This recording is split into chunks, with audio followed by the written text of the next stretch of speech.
Tu reposeras la question la prochaine fois. Ok. On reprend, Bezrat Hashem. Nous sommes début de la Torah, Bereshit. Alors, Bereshit, bon, il est évident qu'il y a ce qu'on appelle le pshat, le sens simple, mais il est évident qu'il y a des secrets énormes qui sont marqués là-dedans. Évident que je ne veux pas vous raconter ces secrets parce que je ne connais pas moi-même, d'accord? C'est toute l'histoire est marquée là-dedans. C'est marqué que tout le monde est marqué dans la Torah. Toute l'histoire du monde et toute la réalité du monde est marquée dans la Torah. C'est marqué que Dieu a vu la Torah et a créé le monde. Donc la Torah, le monde est créé par la Torah, c'est le plan du monde. Tout ce que tu as dans la réalité est marqué dans le plan. Tu construis une maison, chaque mur il est marqué dans le plan. Et chaque mur qui est dans le plan est dans la réalité. Donc tout est dans la Torah. Le Gaon de Vilna dit que toute la Torah, elle est résumée dans les 6 jours de la création. Et les 6 jours de la création sont tous résumés dans les 7 mots du premier verset de la Torah. C'est 6 jours, c'est les 7 jours de la création avec le Shabbat. 7 jours sont tous en résumé dans les 7 mots du premier verset de la Torah. Et les 7 mots de la Torah sont tous dans le premier mot Bereshit. Et tout le Bereshit, il est dans le bet, la première lettre de la Torah, et tout le bet, il est en contracté dans le point à l'intérieur du bet. Donc vous voyez que, évidemment, les choses sont extrêmement profondes et on n'en finirait jamais. Néanmoins, j'ai quand même quelques petites choses intéressantes à vous dire. On va parler de choses qui sont profondes. Parce que le sens simple, il n'y a qu'à prendre les commentateurs, Rashi, le Ramban déjà, Nachmani, dont on parle déjà dans d'autres mondes, c'est très très haut.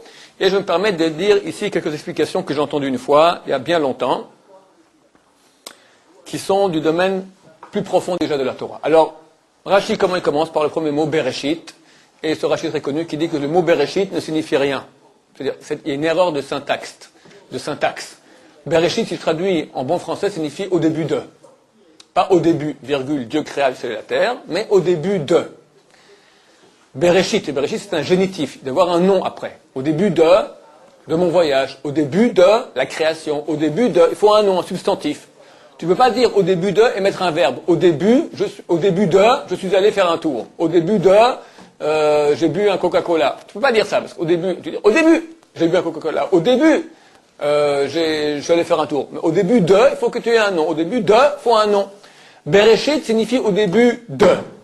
Or, qu'est-ce qu'on a comme mot après? On n'a pas un nom, on a un verbe. Au début, Bereshit, bara. Donc si je traduis vraiment littéralement, au début de, créa Dieu, le ciel et la terre. C'est pas du français, c'est pas de l'hébreu non plus. Donc il y a une erreur. Ce que dit Rashi, En hamikra azeh omer ela dorshani. Ce verset me dit, traduis-moi dans un sens plus allégorique, pas dans le sens simple. Parce que dans le sens simple, il y a ici une erreur qui me dit, il y a quelque chose qui cloche, tu me dis autre chose. Quelle est ce autre chose qu'on veut me dire? Alors Chazal en fait une dracha. Ils ont dit, Bereshit, pour Reshit. B signifie pour. Comme c'est marqué, Yaakov a dit à Lavan, son beau-père, Evetra berachel, je te servirai pour Rachel. B signifie pour. Pour Reshit. Reshit, c'est une chose qui est première. Roche, tête. Pour une chose qui était en tête. Pour une chose qui était primordiale, première, pour quelque chose, bara Elohim. Dieu a créé le ciel et la terre. Il y avait une raison. Première explication de Chazal. Deuxième que Rashi ramène aussi. Bereshit. B signifie au moyen de. On dit en hébreu, ani ochel be mazleg. Je mange au moyen d'une fourchette. B signifie plusieurs mots en hébreu. B c'est dans, ani ochel bacheder, je mange dans la chambre. C'est aussi pour, comme on a vu, berachel, je travaille pour Rachel. B mazleg, au moyen de. Pour, au moyen de. Reshit, d'une chose primordiale, Dieu créa le ciel et la terre. Donc en fait on nous dit deux choses, deux explications. Pour une chose primordiale et au moyen d'une chose primordiale. Quels sont ce pour et quels sont le moyen? C'est ce que nous appelons en français un pourquoi et un comment. Il y a un pourquoi et il y a un comment. Le pourquoi, Chazal disent, c'est le peuple d'Israël. Dieu veut que Am Israël fasse une chose, c'est le but. Le moyen, c'est la Torah. Mais, ce qui est intéressant ici de se voir, c'est il y a un pourquoi et il y a un comment. La Torah débute en disant Bereshit. Pour quelque chose, il y a un pourquoi, il y a une motivation première. Et au moyen, il y a un comment. Bara Elohim, Dieu a créé le ciel et la terre. Ça veut dire, qu'est-ce qu'on nous dit ici? Chaque objet qu'il y a sur terre, n'importe quel objet que vous voyez sur terre, qui a été créé par un être humain, il y a toujours avant la création de cet objet, deux créations qui l'ont antécédé. Il y a eu une motivation, il y a eu un pourquoi. Après, il y a eu un comment. Après, il y a eu création de l'objet. On va prendre un exemple. Quelqu'un, il y a un siècle et demi, il va à la campagne avec sa famille et il voit ses enfants en train de gambader et il aimerait bien prendre une photo de famille. Il aimerait avoir un souvenir. À l'époque, il n'y a pas de photo. Et là, tu prends une toile avec de l'huile, de la peinture à l'huile, tu commences, ça te prend 4 heures et ça sort un peu tordu. C'est un ingénieur, il se dit, ça serait génial si je pouvais maintenant créer un appareil qui pourrait laisser une image éternelle de ce qu'on est en train de voir. Il pense, il a un besoin. J'aimerais maintenant avoir une image de cette scène. Après, il réfléchit et il planifie, il a un plan. On va prendre maintenant un film qui est sensible à la lumière, on va créer un appareil, il y aura des expositions, etc. Il imagine dans sa tête l'appareil photo. Il dessine l'appareil photo, il en fait un plan, il achète les matériaux, il crée l'appareil photo, prend la photo, développe et a la photo. La photo qu'il a eue, c'est le but, c'est en fait la troisième chose. Pour avoir la photo, il fallait deux choses auparavant. Il fallait un désir de photo, une motivation, j'ai envie, j'ai un besoin, j'ai un désir d'avoir une photo. Deuxièmement, il faut un plan, parce que si tu n'as pas de plan, tu ne pourras jamais... Qu'est-ce qui se passe? Chazal, on dit, sauf Maaseh B'Machshava Trila. La fin d'une action, c'est la pensée primordiale. En fait, la fin de l'action, c'est le but. Elle est en fait la pensée primordiale. Ce que tu as à la fin, c'est toujours ce que tu as au début. Quelqu'un veut créer une maison. Il veut créer un appareil photo, comme je dis, une photo. Toujours, ce qu'il est à la fin, c'est ce qu'il avait au début. Ce qu'il y a entre les deux, c'est le processus, qui passera par le plan et la réalisation du plan, et quand elle sera complètement réalisée, tu arrives à la fin. Sauf Maaseh, la fin de l'action, Marshava Trila, c'est la pensée première. Tu as à la fin ce que tu avais au début. Donc la Torah nous dit maintenant, d'abord, avant de voir la Torah, nous savons que dans la création, dans ce monde-ci, chaque fois que tu auras un objet, cet objet, il n'est pas apparu comme ça, clic, tout à coup tu avais un livre, tout à coup tu avais un appareil photo, tout à coup tu avais une maison. Pour avoir un livre, pour avoir un appareil photo, pour avoir une maison, il fallait auparavant qu'il y ait quelqu'un qui ait envie d'avoir un livre, ou un appareil photo, ou une maison. Il faut une motivation, il y a un pourquoi. Première chose. Le pourquoi n'est pas suffisant, après il faut un plan. On pourrait situer dans l'être humain, le pourquoi c'est le désir. Ça vient dans la volonté, c'est pas la pensée, c'est avant la pensée. Quelqu'un il a envie de boire. Il n'a pas encore pensé qu'il va boire. Il a une envie. Après, il pense qu'il doit aller avec sa main, prendre, etc. Où est-ce qu'il peut trouver à boire, il est dans la rue. Il y aura une pensée qui va réaliser son envie, son désir. Mais avant tout, il y a le désir. C'est avant la pensée. Après, la pensée, déjà au niveau du cerveau. La volonté, ça vient, c'est la chose la primordiale que nous avons, la plus profonde qu'il y a en nous, c'est la volonté. Donc, quand quelqu'un veut maintenant créer un objet, d'abord, il faut qu'il y ait une volonté d'avoir un objet. Sinon, il n'y aura jamais d'objet. Donc, première chose, il y a une volonté. Après, il y a une pensée, c'est le plan. Comment arriver à réaliser dans la réalité ma volonté? Troisièmement, il y a la réalisation. Le monde. Pardon, quand je parle maintenant déjà de la Torah. L'objet que j'ai voulu créer. Quelqu'un pourrait croire. Quelqu'un pourrait dire. C'est vrai, quand un être humain y crée une chose, il y a eu deux réalisations auparavant. Celle du désir, celle du plan. Le pourquoi et le comment. Mais qui me dit que pour le monde c'est la même chose? Peut-être. Et il y a des théories philosophiques qui ont dit cela durant l'histoire. Le monde il est là comme ça. Par hasard. Fruit du hasard. Alors l'âme Kadmon, c'est une théorie grecque qui dit le monde a toujours été là. Aujourd'hui on a changé. On dit le monde, il n'est pas toujours été là. Il y a eu le Big Bang, mais fruit du hasard. Entre parenthèses, Big Bang, les grands les astrophysiciens, d'accord? La cosmogonie, d'accord? Les cosmologues qui parlent du Big Bang, ils disent comment ça se fait qu'il n'y a pas eu tout coup il y a eu, donc il y a création. Mais les théories philosophiques, aujourd'hui c'est désuet, c'est fini, en tout cas chez les Grecs, il paraît qu'un monde éternel, il a toujours été, le monde éternel. Et dans ce cas-là, c'est le fruit du hasard. Par hasard il y a un monde, par hasard ça les deux enzymes se sont rencontrés il y a quelques dizaines de milliards d'années, et ça produit l'être humain. Il n'y a pas ici de raison pour le monde. La Torah débute, première chose, se dire, sache, bara Elohim, Dieu a créé, pas comme ça. Pas comme ça. Même si quelqu'un croit en Dieu, dit, ok, Dieu a créé le monde, mais peut-être il a créé comme ça. S'ennuyait, paf, on ne faut même pas s'ennuyer, il a créé. Il n'y a aucune raison te dit non, sache, Dieu, il a une motivation, il veut quelque chose de ce monde. Ce monde a un but. Bereshit, avec une chose primordiale. Pardon, pour une chose primordiale. Il y a un pour. Il y a un pourquoi primordial de ce monde-là. Avant que le monde soit ici. Reshiti, avant. Primordial avant que le monde soit créé. Deuxièmement, il y a une pensée, un comment je vais arriver à réaliser cela. Ça s'appelle Torah. Torah, c'est une pensée. Torah, tu as la Torah d'un ordinateur, tu as la Torah d'une table, la Torah d'un chien, c'est le comment ça fonctionne. C'est un plan, c'est un mode d'emploi. Dieu a voulu quelque chose du monde, il a créé ce monde, c'est-à-dire il a pensé, je veux quelque chose. Il y a un désir. Après, il dit comment je vais réaliser mon désir. Ce comment, c'est déjà une pensée. Cette pensée, on a transmis, ça s'appelle Torah. Pour un but, c'est Am Israël. Au moyen d'une pensée, c'est la Torah.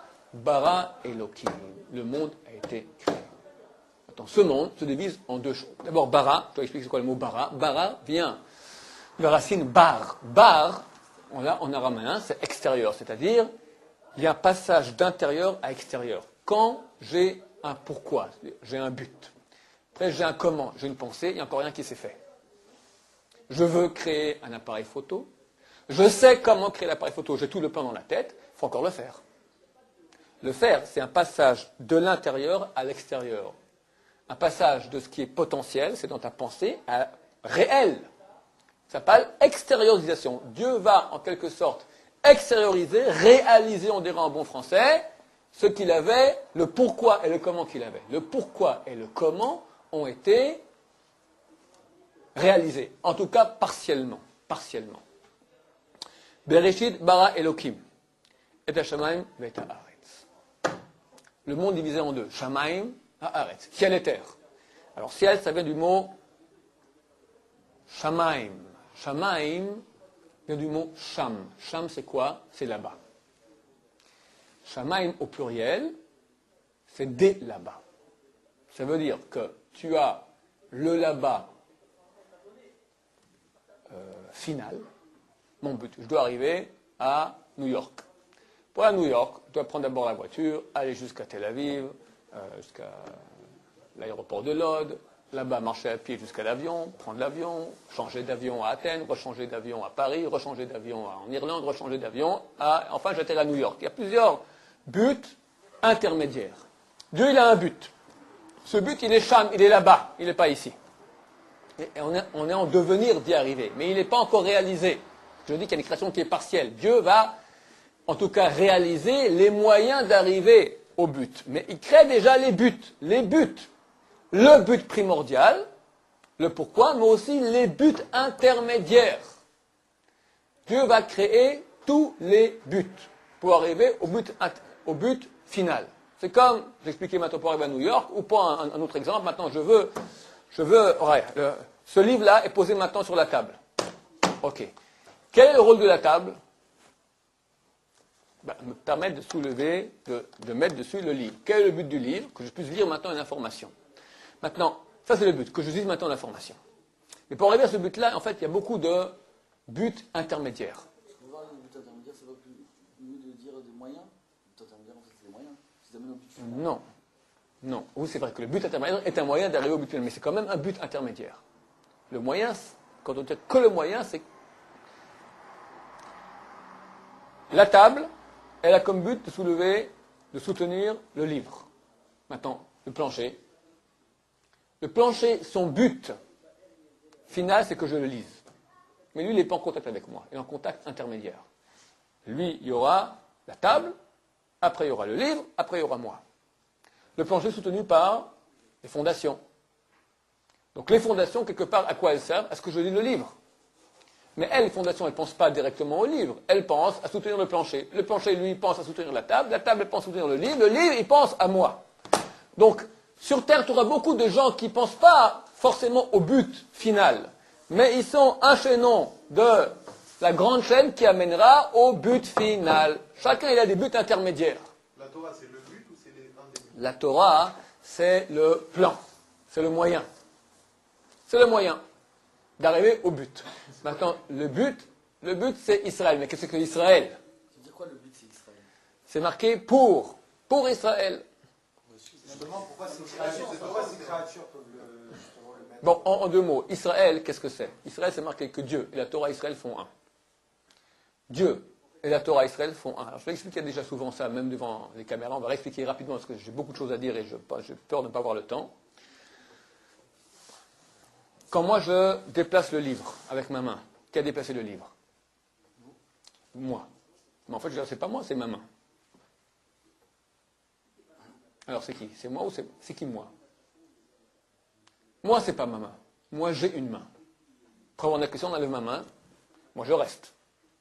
On enlève moi, d'accord? Alors, C'est partie d'un tout, quand même. c'est une C'est partie. d'une volonté, d'une décision. Il y a quelque chose à la tête, comme on a dit, à Roche. Oui. Donc, Alors, la décision, donc moi, par Shabbat et là, il n'y a pas de but. très bien. Moi, donc, je suis là, le but. Moi, je suis celui qui veut. J-E. J-E, c'est qui? C'est pas mon corps. J-E, j'ai un corps. J-E a un corps. J-E veut. J-E veut bouger maintenant le livre. Ok. Mais tu ne peux pas dire que ça, c'est J-E. Ça obéit à J-E. Non, mais sans JE, ça n'existe pas. C'est vrai. Et dans l'autre sens, sans la main, J-E ne peut pas bouger le livre. C'est vrai? J-E, maintenant, il n'a pas de corps. Hein? J-E, il n'a pas de main. J-E, il n'a pas de corps. J-E veut bouger le livre. Alors, il se concentre, il fait quoi? Il fait de la lévitation à distance. Comment il bouge le livre maintenant? J'ai besoin de la main. J'ai besoin de la main. Preuve en est que la main de J-E, elle fait quand même un avec J-E. C'est que quand, avec la main, je te flanque une tarte, tu me dis, pourquoi vous m'avez flanqué? Mais c'est pas moi, c'est ma main. Ouais, vous rigolez. Votre main, c'est vous. Donc, quand je bouge le livre, tu as raison de dire c'est moi. En fait, moi, je t'ai fait un piège. Ouais, d'un côté, c'est pas moi. Parce que mon vrai moi, c'est quoi? Mon vrai moi, c'est moi, J-E, qu'on ne voit pas. Mais c'est un piège, parce que J-E, quand ma main, elle obéit à J-E. Donc, c'est une partie, elle est unie à moi. C'est la réalité aussi que des fois, la main n'obéit pas au corps. Il y a des gens qui ne sont pas... Bon, on parle dans le cas où? Dans le cas où? Alors, comment ça se passe? Regardez comment ça se passe. J-E, il veut bouger le livre. Ça, c'est une volonté. La volonté se transforme en pensée. Ça passe dans mon cerveau. C'est le cerveau de J-E. C'est pas J-E, c'est le cerveau de J-E. Il a une pensée. Et le cerveau va maintenant ordonner à la main, c'est la pensée, va ordonner à la main de bouger le livre. Il y a eu 3 étapes. Une volonté, après une pensée, après une réalisation. Dans la création, c'est la même chose. Dieu, c'est la volonté, c'est J-E. Lui, on ne connaît pas. Ce qu'on connaît de lui, c'est sa volonté. Il veut. Pourquoi il veut? Cette volonté va être traduite en pensée. Torah. Le but, c'est qu'on réalise. Am Israël sur terre va réaliser le but et la pensée de Dieu. C'est pour cela que la main, quand elle fait l'acte que j'ai voulu, elle fait un avec moi. Quand je flanque une tarte à quelqu'un, on dit « j'ai donné la claque ». Je dis « c'est faux, c'est ma main ». Mais toi et ta main, vous faites un. Quand Am Israël va faire le but de Dieu sur terre, il fait un avec Dieu. On est nous sommes la main. Ah, il a dit, il y a des fois des mains qui ne font pas le but. Alors à la fin, ils feront. À la fin, Dieu amènera, le but sera réalisé. C'est certain, à la fin, on arrivera. Il y a une fin, c'est certain. Et ça, quand on agit dans le contraire, c'est comme si que Hachem, il est Ne réalise, tu es en train de pas d'aller contrairement au but que veut Dieu, que Dieu veut, c'est certain. Ça veut dire en faisant la Torah, on a mis ça derrière le Quand tu fais la Torah, tu deviens Dieu. Ouais, mais Tu deviens la main de Dieu. ça veut dire qu'on met le monde dans le vrai plan dans lequel il doit être. Absolument. La Gemara dans Bava Kama, elle dit page 75b, Adir Bechanan à la fin des temps, les tzadikim seront appelés au nom de Dieu. Un homme, j'appelle Yudke Vavke un homme, Elohim, un homme, s'appelle Dieu. Et là, il y a un Marang qui a fait ça il y a 2000 ans, depuis, ça fait que des guerres, des histoires terribles, d'accord? On a un type qui s'appelait JC, jus de chaussette. Hein? La Gemara, elle dit ça. À la fin des temps, elle dit à la fin des temps. D'accord? Ils ont pris à la fin des temps, ils ne sont pas encore à la fin des temps. D'accord? À la fin des temps, on va appeler les tzadikim au nom de Dieu. Comment on peut dire une chose pareille? Parce que lorsque la main, elle fait exactement ce que je veux, c'est moi. Ma main a donné une tarte maintenant à quelqu'un. C'est contraire à mon désir. Excuse-moi, c'est pas de ma faute. J'ai un problème de nerveux, là, tac, ça se fait des coups comme ça. Et ah bon, c'est pas de ta faute. D'accord? Mais maintenant, quand elle fait ce que je veux, ben c'est moi. Je veux faire qu'une tarte à quelqu'un, c'est moi qui ai donné. Donc lorsque maintenant la main obéit exactement à je, elle réalise mon désir, mon pourquoi. Elle réalise mon comment, c'est ma pensée, elle devient un. Lorsque Am Israël va réaliser le but de Dieu sur terre, donc la Torah, c'est la pensée, le but et la pensée de Dieu sont réalisés, on fait un avec Dieu. On est appelé au nom de Dieu. Comment appeler la main? C'est toi qui as donné la gifle. On dira c'est toi qui représente, c'est toi qui es Dieu sur terre en quelque sorte. Ok? Et pourquoi quand je fais une avéra, je dis pas c'est Dieu qui a fait ça? Quand je bouge ma main, on dit que c'est moi qui ai bougé, on dit pas c'est ma main. C'est maintenant si Israël c'est la main et Hachem c'est je. Si la main elle met une claque à quelqu'un donc elle fait une avéra, on dira pas c'est la main qui a fait ça, mais on dira c'est je. Si la main elle fait une chose que moi je ne veux pas qu'elle fasse, c'est pas moi qui ai fait. Enfin la main elle fait toujours. Non, j'ai un exemple maintenant, un problème nerveux. Il y a un problème, il y a un problème nerveux. Il y a un manque de ribour, de connexion. Il y a une déconnexion entre moi et ma main. Ce qu'on a besoin, une déconnexion entre ce qu'on appelle un chet, un pécha, d'accord? Un péché, c'est quoi? C'est que tu dévies. C'est du arbitre aussi. Hein? Avant l'événement, il vous tord. C'est-à-dire, Dieu veut une chose, tac, tout coup, il y a une déconnexion, pac. Dieu a voulu qu'il y ait un moyen d'être déconnecté, oui. C'est certain. Dieu a permis qu'il y ait un certain temps moyen d'être déconnecté pour qu'on puisse faire par nous-mêmes. Pour des raisons qu'on va étudier ultérieurement ou qu'on a déjà aussi étudiées. Je ne vais pas tout mélanger maintenant. Dieu a voulu que la main soit libre de oui faire ou de ne pas faire. Mais lorsqu'elle fait, elle devient Dieu. Comment est-ce qu'ils peuvent être persuadés les autres religions monothéistes que aussi eux ils ont la mission suprême? Ils ont quand même eux dans leur Shava aussi une conviction certaine qu'ils servent le Dieu unique. Ok, conviction ne veut rien dire, il faut des preuves. Nous sommes ceux qui pourront prouver par A plus B. Ah, mais non, pas de preuve. Ok, terminé. Non, pas de preuve, c'est de la conviction. Comment Jorri permis qu'ils se révoltent contre nous? Hein? Dieu a permis. Dieu a permis. Bon, ok, ça on va parler. On va peut-être même en parler. On va parler, très bien, on va peut-être en parler ici. Si on a le temps aujourd'hui, sinon je pense qu'on arrivera déjà la prochaine fois.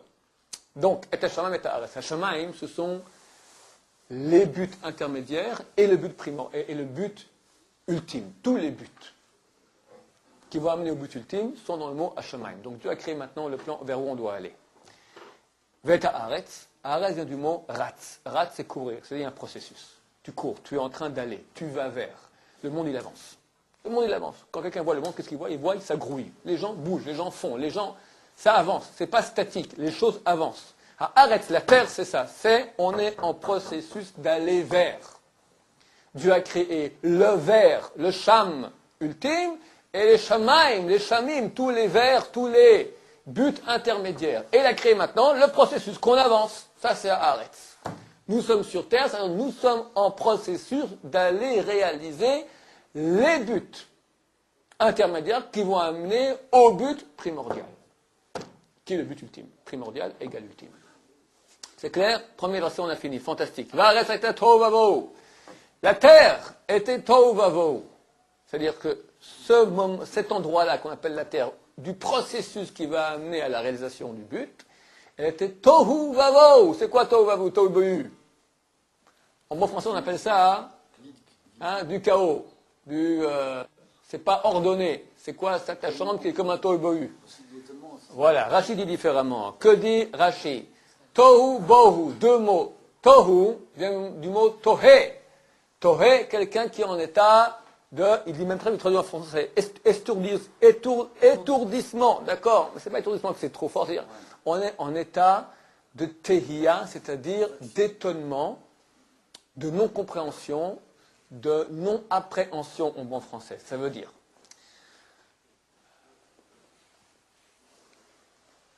le but ultime de Dieu, il est du domaine divin. Et du domaine de la pensée de Dieu, du domaine du désir de Dieu. On parle de choses qui sont extrêmement hautes. Or Dieu, il est infini. Le but de Dieu, il est infini. Lorsque Dieu crée la terre, qui doit amener au but infini, il crée une réalisation qui est infinie. C'est quelque chose qui est infini. Or, en tant qu'être humain, quand tu regardes l'infini, la première chose que tu peux dire, c'est insaisissable. Comme quand tu parles de Dieu. Parlons de Dieu. Dieu, il est infini. Dieu, il est un. Dieu, il n'a pas de limite. Donc, on ne peut pas le voir. Ma seule façon de pouvoir voir une chose, la saisir, l'appréhender, c'est qu'elle a des limites. Je vois où elle s'arrête et où commence le non-chose. Il y a la chose et le non.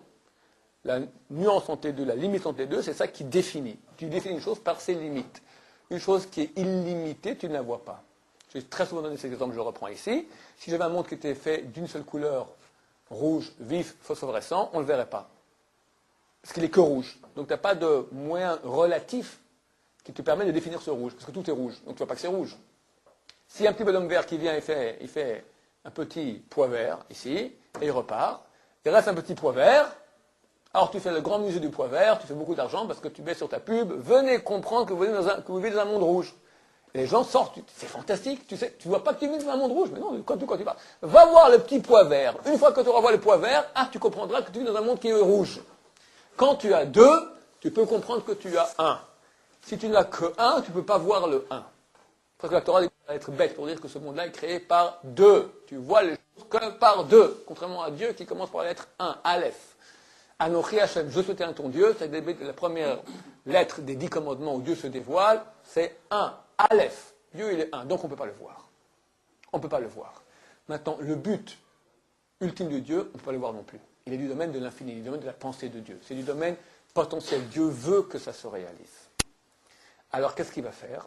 Première chose, quand il crée ces buts-là, ces buts intermédiaires et le but ultime, on est encore dans le domaine de l'infini, qui est insaisissable, inappréhendable. On appelle ça tohu. Insaisissable signifie tohu. Bonne traduction du mot tohu. Insaisissable, je ne peux pas le voir, je ne peux pas comprendre de quoi il s'agit. Dieu va créer maintenant, qu'est-ce qu'il va faire? Il va faire descendre cette pensée, ce but ultime, il va commencer à le réaliser dans les choses qui sont dans la réalité plus tangible. C'est comme une chose que j'ai au niveau potentiel, elle est dans ma pensée, je veux la réaliser, qu'est-ce qui se passe? Il y aura toujours une descente, parce que le potentiel est toujours plus grand que le réel. Je prends un exemple, j'ai maintenant une graine d'orange. Combien d'oranges il y a en potentiel dans cette graine? Des millions? Beaucoup plus. Infini. Dans la réalité, je ne vois rien. Je ne vois même pas une orange, je vois une graine. Elle a un potentiel. Le potentiel, il est infini. Quand tu plantes la graine et tu crées maintenant un arbre, un oranger, tu as descendu.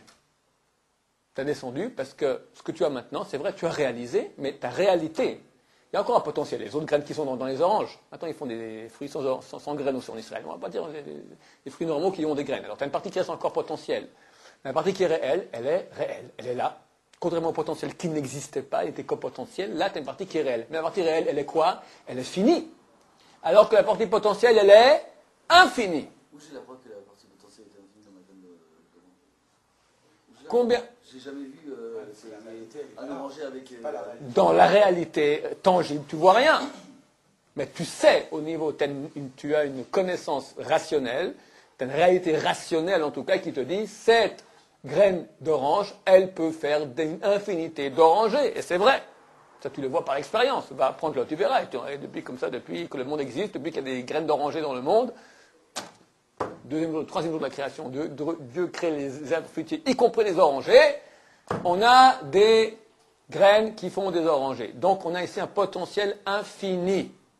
Lorsque tu le réalises, alors il y a quelque part, tu as gagné parce que c'est réel, avant c'était potentiel, quelque part tu perds. Il y a une descente entre infini et fini.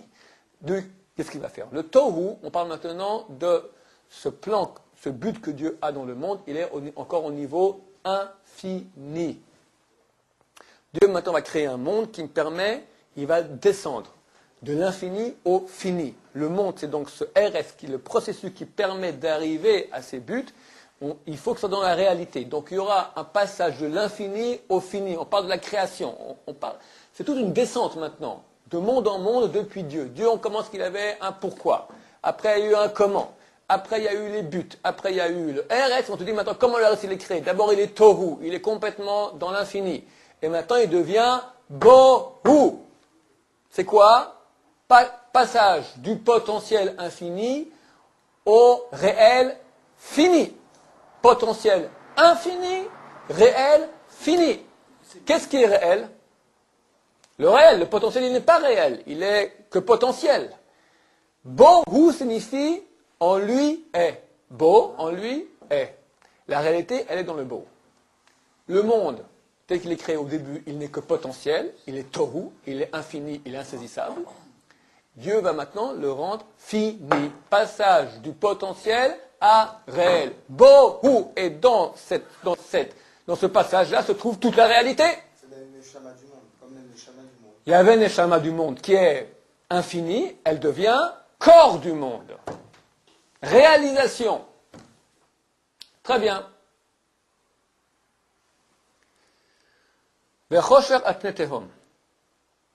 L'obscurité sur la face du précipice.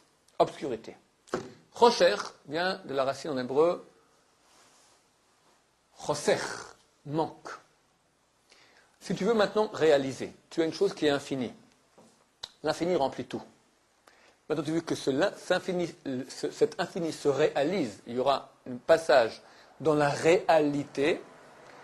Il faut forcément qu'il y ait un manque dans cette réalité, sinon il n'y a pas de place. Si tu as un infini, il remplit tout. Tu veux maintenant réaliser, il faut créer une place, il faut créer un manque. Donc Dieu va créer ce rocher, l'obscurité. Il y a un manque dans lequel on peut aller commencer, mettre une réalité. Ve'ruach Elohim merachefet al pnei hamayim. Le souffle de Dieu planait sur la surface des eaux. Le souffle. Hein? Alors c'est quoi? On a 3 parties en nous. Nefesh, Ruach, Neshama. On a 5 parties, on a encore 2 autres, beaucoup plus autres. On n'en parle pas. Disons l'essentiel. Nefesh, Ruach, Neshama. Nefesh, c'est mon corps avec toutes les pulsions corporelles qui vont avec, tous les sentiments, tout ce qui se passe au niveau de ce que je reçois. Je reçois de mon corps, les messages, les stimulants, tout ce que je reçois de mon corps. Ça s'appelle Nefesh. Neshama, tout ce que je reçois de Dieu. Désir de vérité, amour de Dieu, désir de justice. Toutes ces choses-là qui sont des choses qui ne sont pas du niveau du corps, qui sont au niveau de la pensée, ça provient de Dieu. Ça s'appelle ça Neshama. Et une partie intermédiaire qui s'appelle Ruach. Ça, c'est moi. Moi, je reçois maintenant des stimulus, des messages, des stimulants, d'accord, des choses qui m'excitent. Et du côté du corps, quand je suis petit enfant ou petit dans ma tête, même quand je suis déjà adulte, mais je suis petit dans ma grandeur d'âme, alors j'ai beaucoup de stimulants de choses du corps, d'accord, l'argent, les bonnes femmes, les bagnoles, d'accord, n'importe où les plaisirs de ce monde, ce qu'on appelle le kavod, l'honneur, la kina, la jalousie, la colère, c'est des choses qui ne sont pas matérielles, mais qui ont à voir avec le monde matériel. J'ai des stimulants qui viennent de Dieu. L'amour de la vérité, l'amour du sens, le désir de sens, la justice, toutes ces choses-là qui proviennent de Dieu. Ces 2 choses-là vont vers une seule chose qui est moi.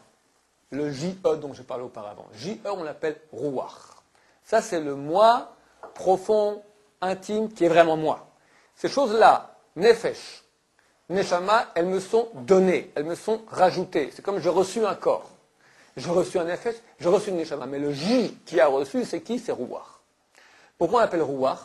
Souffle, parce qu'elle est en balancement entre ces 2 antipodes. D'un côté, il est attiré par le Nefesh, le corps.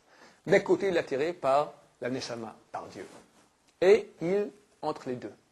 Et il doit lui-même, c'est ça la volonté, décider vers où il va. C'est lui qui décide. L'être humain est créé en tant que décideur. Ça on appelle Ruach. Donc Dieu aussi, quand on parle de Dieu, alors il n'y a pas Nefesh, Ruach, Neshama chez Dieu, mais quand on parle de Ruach, on parle de volonté. Le Ruach, la partie de l'être humain la plus profonde, c'est ce Ruach, c'est celle qui va diriger la volonté. La volonté, tout le monde a une volonté. Tout le monde veut quelque chose. N'importe qui sur Terre veut quelque chose. Il ne peut pas ne rien vouloir. Même s'il dit je veux rien, il veut rien. Mais il veut. C'est rien, d'accord? Mais il veut. Lui est capable de diriger la volonté, vers ça ou vers ça. Donc, le rouar, c'est cette faculté, c'est ma force la plus intime que j'ai en moi. Comme j'ai aussi déjà expliqué ça devant les caméras, je vais le répéter ici. La source est dans Rabbi Yehuda Chassid qui dit, si tu veux honorer quelqu'un, tu peux l'honorer pourquoi? Tu peux l'honorer parce qu'il est riche, tu peux l'honorer parce qu'il est beau, tu peux l'honorer parce qu'il est intelligent, tu peux l'honorer parce qu'il est sympathique. Tu ne l'honores pas. Tu honores sa richesse, c'est pas lui. Tu honores sa sympathie, c'est pas lui, c'est une qualité qu'il a. Tu l'honores parce qu'il est beau, c'est pas lui non plus, c'est sa forme physique. Parce que l'intelligence, c'est pas lui, c'est son intelligence. Tu enlèves son intelligence, il ne va pas rester. Lui, il reste. C'est qui lui? Alors, Rabbi Yehuda Chassid, il dit, Retsono shel adam hu kvodo. Tu veux honorer quelqu'un, c'est honore, respecte sa volonté. Parce que la partie la plus intime, la plus profonde de moi-même, c'est ma volonté. C'est ça ce que je suis vraiment.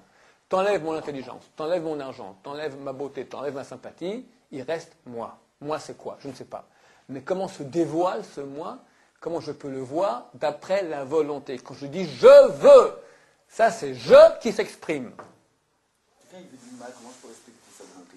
D'accord, en tout cas, je ne dis pas que tu dois le respecter forcément. Si tu veux le respecter, c'est respecter sa volonté. Il ne faut pas le respecter. Mais si tu veux le respecter, c'est quoi? C'est pas respecter sa beauté. Ça, c'est pas lui.